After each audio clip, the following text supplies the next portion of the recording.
સુરતમાં ખજોદ ડમ્પિંગ સાઇટમાં લાગેલી આગ યથાવત છે। 3 કિલોમીટર દૂર સુધી ધુમાડા દેખાઈ રહ્યા છે। ફરી જ્વાળાઓ નીકળતા તંત્ર દોડતું થયું।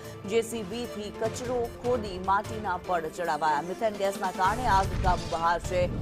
ખજોદમાં આગની ઘટના જે છે યથાવત છે। ખજોદ ડમ્પિંગ સાઇટ કે જ્યાં આગ લાગી હતી, વારંવાર જ્વાળાઓ નીકળતી જોવા મળી રહી છે। ફરી એકવાર જ્વાળાઓ નીકળતા તંત્ર ફરી દોડતું થયું છે। આગ એટલી વિકરાળ છે કે 3 કિલોમીટર સુધી ધુમાડાના ગોટે ગોટા જોવા મળી રહ્યા છે। ફાયર વિભાગ હવે માત્ર પાણી નહીં પરંતુ જેસીબીથી કચરો ખોદીને માટીના પડ ચડાવવાની કામગીરી કરી રહ્યું છે, જેથી અંદર રહેલા મિથેન ગેસની આગ પર કાબુ મેળવી શકાય। સુરતનું ખજોદ ડમ્પિંગ સાઇટ કે જ્યાં આગની ઘટના યથાવત જોવા મળી રહી છે।